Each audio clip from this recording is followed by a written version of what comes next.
Nauna yung mukha ni Bea. Nakagano na. Nakasakod. Ano, grabe na ba yung sakit?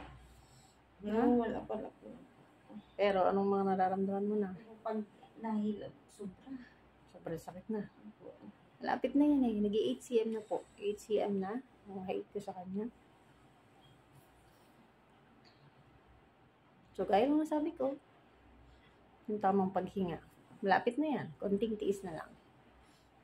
Yan, kapag nahilab, kasi fully na, ito na yung ulo, pwede mo nang i-ere. Buwelo ka ha. Hingang malalim, para kang sisisid.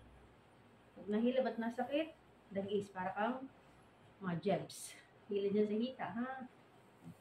Hila, bago ng ulo, dito ka titingin sa tiyan. Tapos paangat dito, pauhumin mo, ha? Kasi night, sige, good.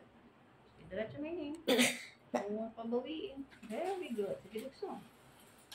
Sige, ito na. Very good, dukso. Sige, good. Yan. Huwag bawiin agad. Very good. Dukso ka. Okay, sige, very good. Hindi pa. Sige, diretso. Okay. Sige, dukso. Kayong hita. Buka. Sige, dukso. Okay. Sige, diretso. Putulin. Yan. Very good.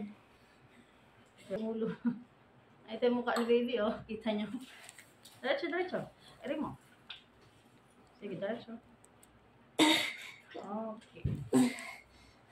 Isa pa. Okay. Huwag ka nang balik. Okay. Oras. Buka.